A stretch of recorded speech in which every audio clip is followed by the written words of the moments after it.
이번에도 짧고 무서운 이야기 모음 몇 가지 쭉 이어서 들려드리도록 하겠습니다. 어제 박승남 우리 시청자 구독자님께서 이런 거 너무 좋습니다. 자주 올려주세요라고 짧고 무서운 이야기 모음 그 영상에 댓글을 달아주셔서 그에 힘입어 하나 더 바로 이어서 가도록 하겠습니다. 짧고 무서운 이야기란 어플의 이야기 부재중전화 첫 번째 이야기부터 차례대로 보도록 하겠습니다. 1시간쯤 전에 일어난 일입니다. 지난주부터 같은 번호로 계속 전화가 왔습니다. 일하는 중이라 전화를 계속 못 받았는데 어차피 광고 전화겠지 싶어 다시 걸지는 않았습니다. 오늘도 몇 번이나 그 번호로 전화가 와 있는 걸 보고 괜히 울컥해서 다시 걸어봤습니다. 근데 옷장 안에서 전화벨 소리가 들리네요. 라는 짧은 이야기.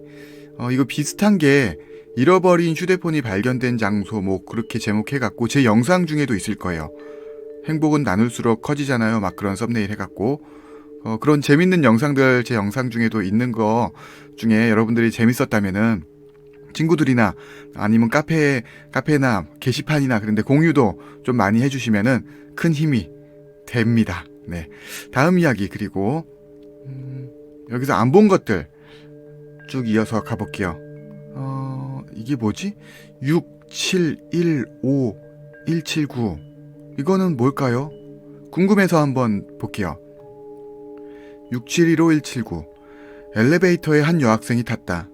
그리고 모자를 쓴 남자와 6살 아이가 뒤이어 탔다.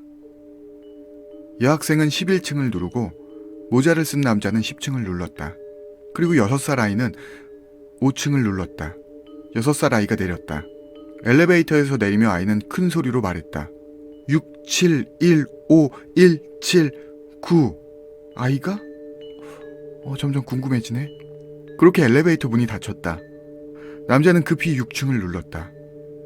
그렇게 남자가 내리고 여자는 11층으로 올라갔다. 다음날 아이는 실종됐다.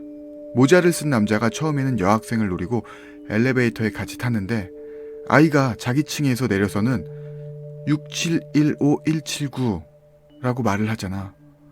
그게 현관 비밀번호였던 거야. 그걸 알아차린 남자는 타겟을 여학생에서 6살 아이로 돌린 거지. 그래서 아이는 실종된 거고. 소름. 비밀번호 여러분들도 조심하세요. 이렇게 막 알려주고 그러면 안 돼요. 비밀번호가 7자리네. 비밀번호를 조심하자는 무서운 이야기. 이 중에는 아마도 제 영상 중에 있던 것도 있고 봤던 것도 나올 테지만 그래도 한번 새로운 기분으로 새롭게 같이 한번 봐봐요. 한 문장. 별로 무섭지 않을지도 모르겠는데 일단 써볼게. 여자친구랑 동거 중인데 좀 전에 컴퓨터를 켰는데 갑자기 화면에 혼자 있으면 안 된다 는 문장이 떴다가 슥 사라졌어. 뭐야 이거 싶어서 우선 여친에게 말하려고 했는데 내가 말을 꺼내기 전에 저녁밥 만들고 있었던 여친이 어머 마요네즈가 없네. 유숙해. 잠깐 마요네즈 좀 사올게. 하고 나가버렸다고. 솔직히 혼자 있으면 안 된다 는 게 무서워서 붙잡고 싶었지만 이런 말에도 안 믿어줄 것 같아서 못 잡고 결국 집에 나 혼자 남겨졌다고. 겁에 질려서 텔레비전을 보고 있었는데 실제로는 아무 일도 일어나지 않았어. 이래저래 30분 정도 지났지만 진짜 아무 일도 없어. 평화 그 자체야. 좀 전에 본 그 글은 역시 잘못 본 거였나? 이젠 무섭지도 않네. 시시한 글 써서 미안해 다들. 저 글은 여친을 혼자 두지 말라는 것. 30분 정도 지났지만 마요네즈를 사러 간 여친이 안 들어온 거. 그러네. 마요네즈를 사러 멀리 갔을 수도 있겠지만 그래서 혼자 두지 말라 라는 이야기. 이번에는 어느 걸 볼까? 뭐가 재밌을까? 문자 메시지. 어느 날 전 남자친구에게서 문자 메시지가 왔다. 영상이 포함된 문자 메시지였다. 열어보니 자살하는 내용이었다. 그는 밧줄을 목에 감고 매달려 괴로워하며 발버둥치다 이내 몸이 축 처졌다. 거기서 영상은 끝났다. 영상을 찍고 전송을 해야 하는데 찍는 도중에 죽었으니 전송은 누가 한 거지?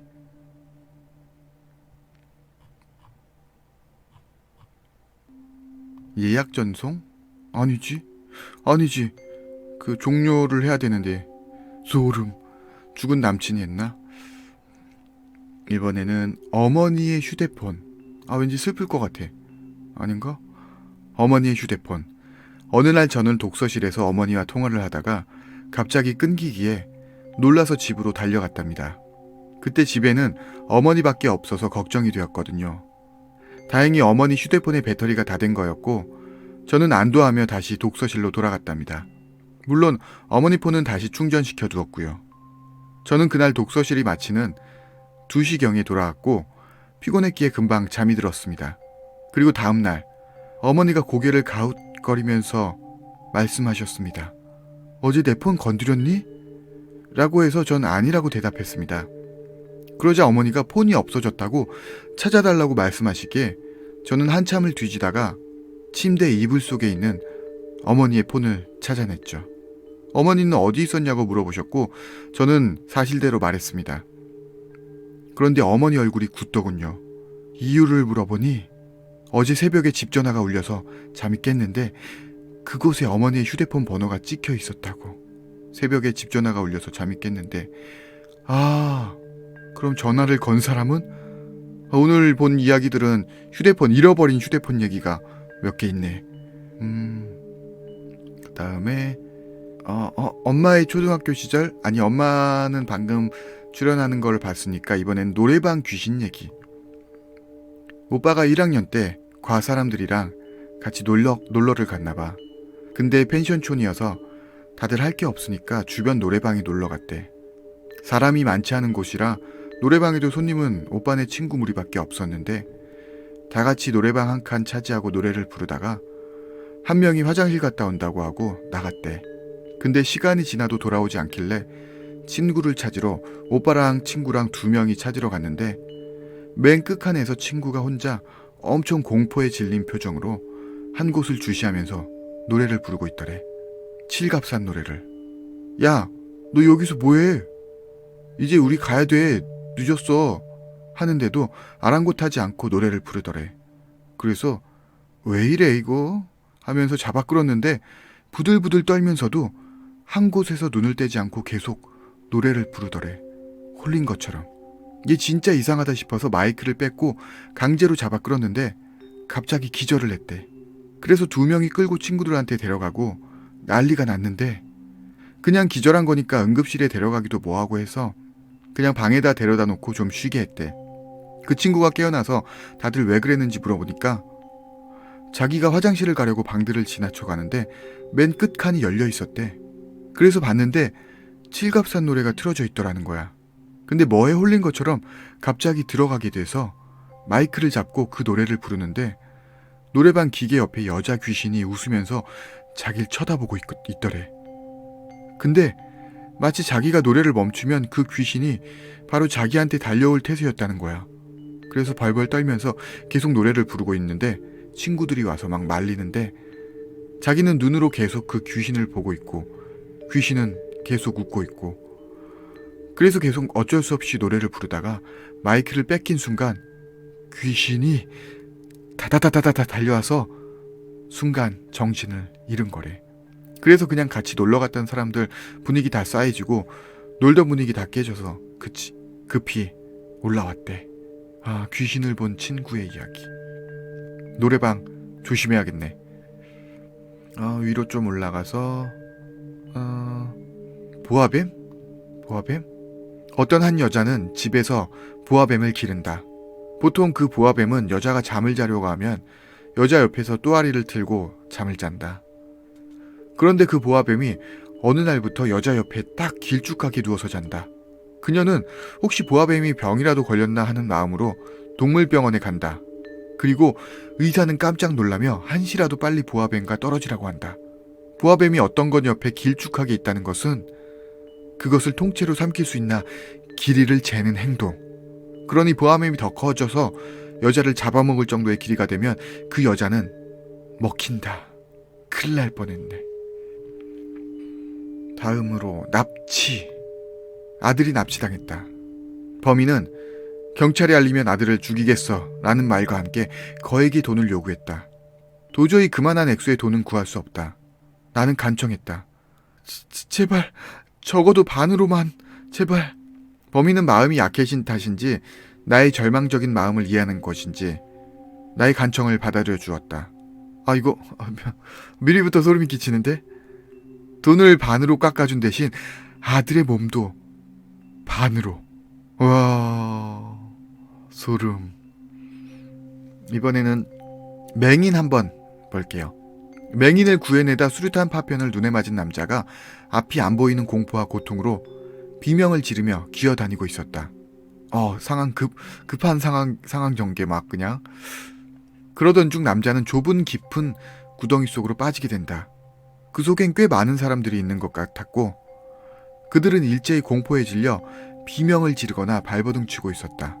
하지만 앞을 볼 수 없었던 남자는 그 상황을 알 수 없어 그저 좁고 깊은 그곳에서 공포를 느끼며 살고 싶은 욕망만이 있었다. 우리가 그를 발견한 건 폐허가 된 마을에서 생존자를 찾으러 갔을 때였다. 그는 텅 빈 우물 속에서 기적적으로 구조되었다. 남자는 공포에 질린 비명과 발버둥 치는 사람들이 주변에 많이 있었다고 했지만 사실 우리가 그를 발견한 곳은 텅 빈 우물 속이었다.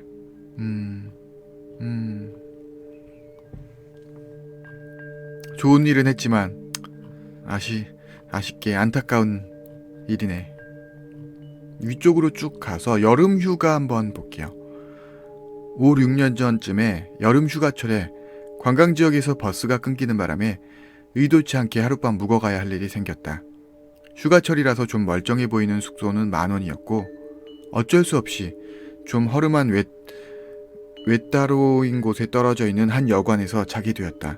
기분 나쁜 냄새가 감도는 여관이었지만 그래도 워낙에 사람들이 많이 몰린 상황이라서 그곳마저 빈 방이 많이 남아도는 편은 아니었다.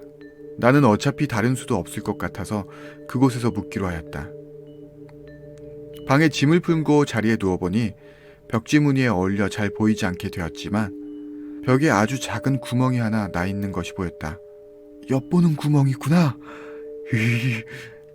나는 여관 수준을 알만하다고 혀를 끌끌 차면서도 구멍에 눈을 댔다. 구멍을 통해서는 방 건너편이 환하게 넘겨다 보였다. 옆방에 누가 묵는지는 모르겠지만 잘하면 흐뭇한 구경거리 꽤나 볼 수 있겠구나 하는 생각이 들었다. 옆방에 사람이 지금 있나 없나 하는 생각을 하면서 구멍에서 눈을 떼고는 다시 자리에 누우려고 구멍에서 눈을 뗀 그 순간 날카로운 송곳으로 마구 찔렸다. 구멍으로 날카로운 송곳이 마구 찔러 나왔다고. 큰일 날 뻔했네. 눈을 안 뗐... 뭐야 이거? 뭐 이런 옆방 사람이 다 있어? 소름. 큰일 날 뻔. 담배 이야기. 저는 흡연자이고 제가 아파트 꼭대기층에 삽니다.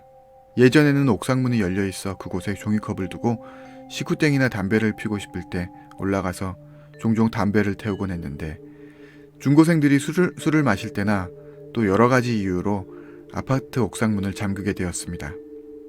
집에서는 부모님 눈도 있어서 복도에서 종종 피곤 했는데 이게 또 옆집에 사시는 주민분들이 싫어하셔서 아파트에서는 담배를 못 피게 된 적이 있어요. 그리고 몇 달 전부터 어디 문 같은 게 고장나 있길래 그곳에 들어가 흡연을 하게 됐습니다. 그곳은 파이프 같은 게 많아서 수도관 파이프겠구나 싶어서 별 생각도 없이 그냥 몇 달 동안 주로 그곳에서 폈는데 그렇게 몇 달이 지나고 그곳에 놔둔 재떨이에 담배꽁초가 좀 쌓이기도 했는데 오늘 방송을 하더군요. 뭘까? 관리소장입니다. 아파트 주민 중 가스실에서 담배를 피우시는 분이 계시는데 제발 부탁이니 그만둬 주시기 바랍니다. 식은땀이 다 나더군요. 가스실이었다니 벙! 터질 뻔했죠. 뭘 볼까? 작은 구멍? 이거 아까 작은 구멍 또 봐볼게요. 작은 구멍. 어느 한 여자가 서울의 대학에 진학이 결정되어서 자취를 하게 되었다. 자취방에서 방에 작은 구멍이 나 있는 것을 발견했는데 그 구멍은 옆방과 연결되어 있었다. 이거 비슷하잖아, 여관이랑. 이거 비슷한 게 예상되지만 무서울 것 같아. 구멍 안을 보았다. 구멍 반대편은 빨간색이었다. 옆집은 빨간색으로 인테리어를 했나? 라고 여자는 생각했다. 그 구멍은 언제 봐도 빨개서 옆방이 궁금해진 여자는 집주인에게 물어보았다. 제 옆방에 누가 사나요? 그러자 집주인은 거기엔 눈병 환자가 살고 있지. 눈이 빨개지는 아폴로 눈병이지. 이거 무서운 이야기 읽다가 이건 좀 웃기네. 웃으면 안 되는데 무서운 분위기가 깨지기 때문에 눈병 환자 빵 터져버렸네. 이어서 회식을 한번 볼게요. 회식에 참가한 그 남자는 꽤 취해 있었다. 똑바로 걷기 힘들 정도로 취했지만 어떻게든 무사히 집에 도착할 수 있었다. 너무 피곤했기에 서둘러 자려고 우선 샤워실에 가서 컵에 물을 담고 칫솔에 치약을 묻혀 이를 닦기 시작했다. 잠시 후 남자는 입에서 피가 흐르기 시작했다. 하지만 평소 잇몸이 약한 편이었던 그는 이빨을 닦는 도중 피가 나온 것 따위는 흔한 일이었으므로 크게 신경 쓰지 않고 계속 닦았다. 그러나 뭔가 이상했다. 피가 계속 나오는 것이다. 칫솔질 정도로 흘러나올 출혈량이 아니었다. 도대체 이게 무슨 일인가 남자는 당황했다. 제발. 칫솔로 이를 닦은 게 아니라 면도기로 이를 닦은 것이었다. 술에 꽤 취해서. 이번에는 아내의 복수. 어느 남편이 아내를 끔찍히 사랑했으나 아내는 암에 걸려 죽기 전이었다. 아내는 남편에게 부탁을 했다. 여보, 나 죽으면 내 관 속에 방울을 단 방망이를 넣어줘요. 내 부탁이에요. 그리고 날 잊지 마시고 지원하지 말아주세요. 남편은 알겠다고 하며 그런 소리 하지 말라고 했다.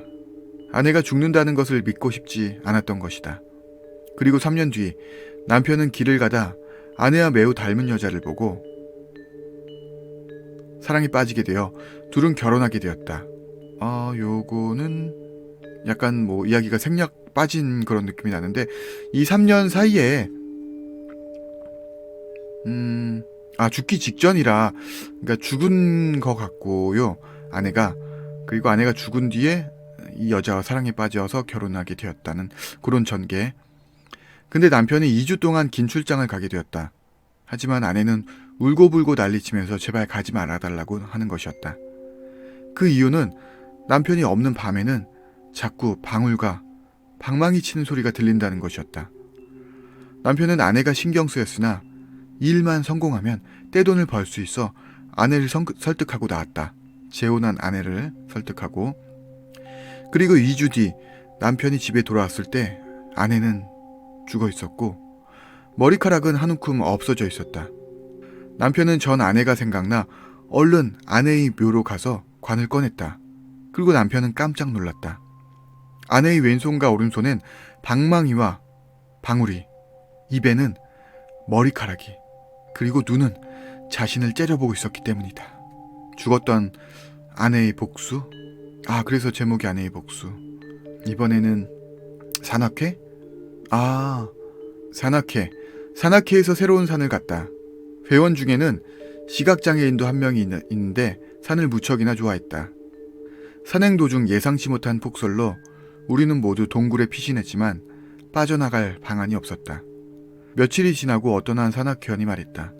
우리 이대로 굶어 죽느니 서로의 팔 한쪽씩 잘라서 먹고 버티자. 산악회원들끼리 서로 고통스럽게 지르는 비명소리가 들렸고 시각장애인도 자신의 팔 한쪽을 내주었다. 그렇게 며칠간 버틴 끝에 구조대에서 산악회원들을 찾았고 모두가 살았다는 안도에 기뻐했다. 장님의 귀에도 산악회원들이 박수치며 웃는 소리가 들렸다. 그 순간 장님은 절망에 빠졌다.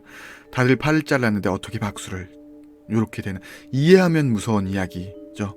요 같은 경우 제 영상에도 비상식량 그 제목 이렇게 돼 있는 영상에 요거를 이제 사진이랑 해서 올린 영상이 있어요. 그것도 시청 한번 해보세요. 아직 못 보신 분 있다면은. 이번에는 방금 팔 얘기가 나와서 양팔 한번 볼게요. 양팔을 골절당해서 입원했다. 골절돼서 하루 종일 침대에 얽매이고 있어서 처음에는 심심했지만 2인실이라 옆 환자와 저절로 친해지게 되었다. 매일 가족이나 취미 그리고 상처에 대해 이야기했다. 그는 최근에 대수술을 끝낸 것 같았고 한쪽 팔이 없었다. 참혹한 광경이었지만 그는 밝은 성격이었기 때문에 병원에서는 웃음소리가 끊이지 않았다. 그런 입원 생활도 마침내 오늘로 마지막이다. 퇴원 수속을 마치고 병실에 돌아오자 이미 어두워져 있었다. 인사라도 하려고 옆침대로 갔다. 자고 있는 것 같다. 머리부터 발끝까지 모포를 쓰고 있다. 숨소리조차도 나지 않는다. 말을 건네는 게 오히려 방해되는 것 같았다. 그가 오랜만에 이렇게 푹 자는 건 처음 보는 일이다. 밝은 성격이었지만 상처의 고통으로 매일 쉽게 잠들지 못했다. 이런 작별이 아쉬웠지만 그의 쾌유를 빌며 병원에서 나왔다. 병원을 나와 병실 근처를 되돌아보았다. 그러자 창문 너머로 환하게 웃는 얼굴로 양팔을 흔들며 인사하는 그의 모습이 있었다. 뭐야, 일어나 있었구나. 넘치는 눈물을 참을 수 없었다. 그래서인지 그의 얼굴이 희미하게 보인다. 나는 그에게 손을 흔들며 택시에 탔다. 양팔을 흔들... 그의 얼굴이 희미하게 보인다. 그 환자가 어찌 보면 마지막 날 죽었던 그런 이해하면 무서운 이야기 같습니다. 하나 더 보면은 사진 작가가 찍은 사진이 있다. 한 가족이 사는 2층 집이 불타오르고 있고 2층에는 아이들이 울면서 소리치고 있다. 1층에서는 아빠가 물을 뿌리고 있고 엄마는 어린 아기를 업고 울고 있다. 이해하면 무서운 이야기인데 이게 그 사진을 요런 사진 내용인데 이게 사실은 아빠가 뿌리는 건 휘발유. 엄마는 어린 아기만 키우기 위해 다른 자식들은 버렸다. 그리고 4월의 어느 화창한 날. 4월의 어느 화창한 날. 제목은 상당히 되게 느낌이 포근하고 좋은데 4월의 어느 화창한 날입니다. 미국에 사는 어느 부부가 있었는데 갑자기 배에서 진통이 온다고 했습니다. 남편은 그런 아내가 걱정돼서 병원으로 데리고 왔습니다. 병원 문을 열자 세월에 따라 늙은 인자해 보이는 할아버지가 의자에 서 있었습니다. 그는 인자한 미소로 그 부부를 맞이했습니다. 남편은 아내에게 진통이 시작됐다고 하자 의사는 아내는 신속하게 수술을 시작했습니다. 그렇게 시간이 지나자 의사가 나와서 축하드립니다. 산모와 아기 모두 건강합니다. 라며 웃으면서 말했습니다. 그 말을 듣고 너무나 안심이 된 남편은 어서 아기와 아내를 보고 싶은 마음에 수술실로 들어갔습니다. 그러나 수술실은 피범벅이었고 산모와 아기의 시체는 내동댕이 쳐져 있었습니다. 의사는 뒤에서 낄낄대면서 하는 말이 오늘은 만우절. 산모랑 아기가 죽었는데 만우절이라며 산모와 아기 모두 건강하다며 거짓말을 친 것. 이런 거짓말은 소름이네. 괴롭힘. 중학교에 들어간 후 한 일진에게 쭉 괴롭힘 당했다. 자주 맞는다거나 내 소지품에 죽어라고 써있기도 해서 나는 우울증세를 좀 느끼고 있었다. 걱정하는 어머니에게 나는 심하게 대하며 미친 듯이 폭력을 휘두르기도 했다. 무섭게 날뛰었던 날, 다음날 아침 얼굴이 부은 어머니가 웃는 얼굴로 오늘은 네가 좋아하는 햄버거를 넣었으니까 라고 말하면서 도시락을 주었다. 미안하다고 해야 할지 한심하다고 해야 할지 나는 울어버릴 듯 하면서 도시락을 들고 학교에 갔다. 그날 점심도 일진이 나에게 와서 점심 안 챙겨오냐고 트집을 잡았다. 나는 일진에게 맞고 도시락도 빼앗겼다. 어머니가 애써서 만든 도시락인데.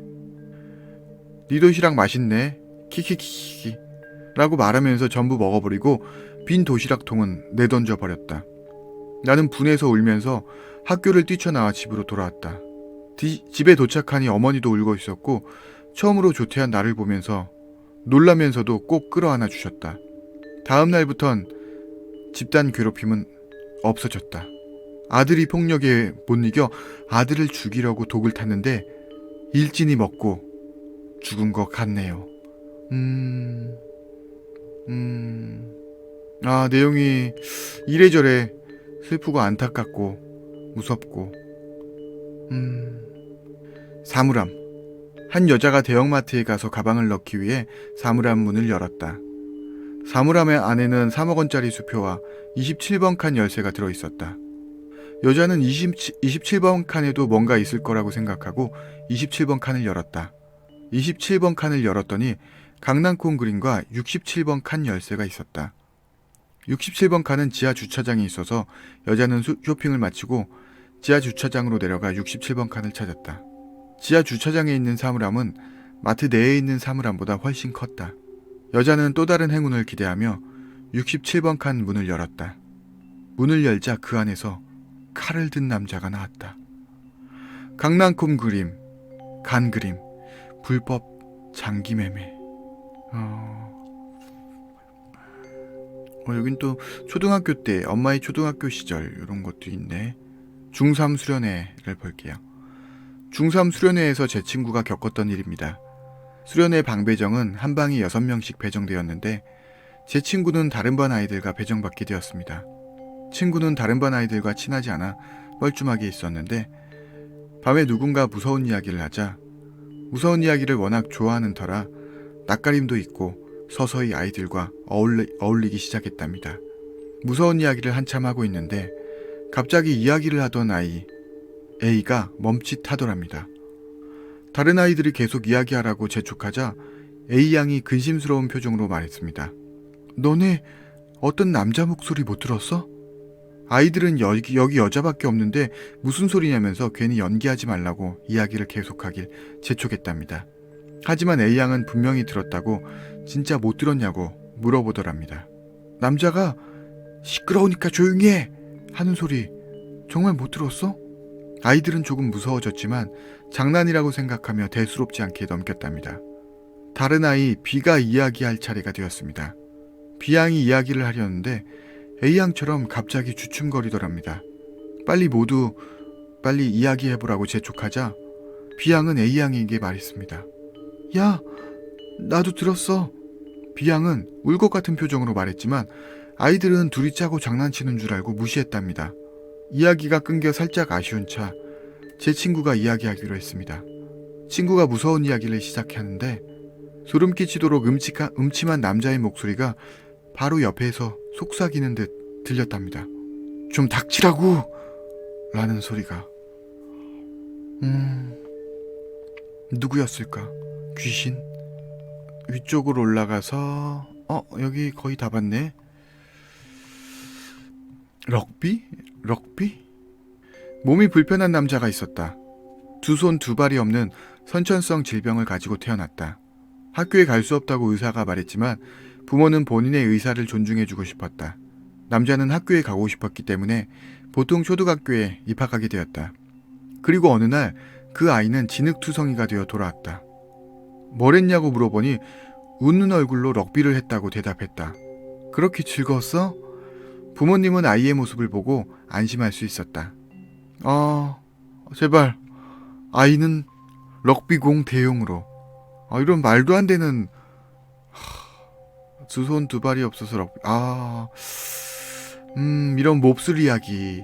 무섭다기보다는 몹쓸 이야기네요. 너무 몹쓸 이야기였어서 하나만 더 볼게요. 뭐가 재밌으려나? 베란다. 우리 집은 아파트 1층인데 베란다 쪽으로 사람들이 왔다 갔다 할 수 있는 출입구가 있음. 주민들이랑 마주치기 번거로워서 베란다는 그냥 닫아놓고 거의 사용을 안 하고 있었음. 근데 새벽에 과제하고 있었는데 밖에서 소란스러운 소리가 들림. 대수롭지 않게 생각하고 있는데 누가 내 방 창문을 똑똑 두드림. 뭔가 해서 블라인드를 살짝 걷어냈더니 경찰 아저씨가 베란다 쪽으로 좀 나와보라길래 가봤더니 어떤 남자가 우리 집 베란다에 엎드려 있는 걸 발견했다고. 혹시 숨겨주려고 했었냐고 물어봄. 전혀 몰랐다고 하니까 우리 아파트에 도둑이 들었다는 신고를 받고 와서 사사지 뒤지다가 발견했다고 함. 아침에 일어나서 보니 먼지 쌓인 베란다에 사람이 누운 흔적이 고스란히 남아있었음. 만약에 내가 그 베란다 문을 안 잠갔더라면 끔찍함. 도둑에게 어떤 안 좋은 일을 당했을지도 문단속을 잘하자는 그런 이야기를 읽으면서 마무리를 하도록 하겠습니다. 여기까지 하고 또 다음에 기회 되는 대로 이런 영상들 많이 올리도록 하겠습니다. 재밌게 시청하셨다면 구독 안 하신 분 구독 한번 해주시고 좋아요도 한번 꾹 눌러주시고 댓글로 여러분들의 의견이나 뭐 해줬으면 하는 이야기 혹은 이야기 제보는 영상 설명란에 이메일 있거든요. 그쪽으로 보내주시면 된답니다. 네, 여기까지고 다음에 또 만나도록 해요.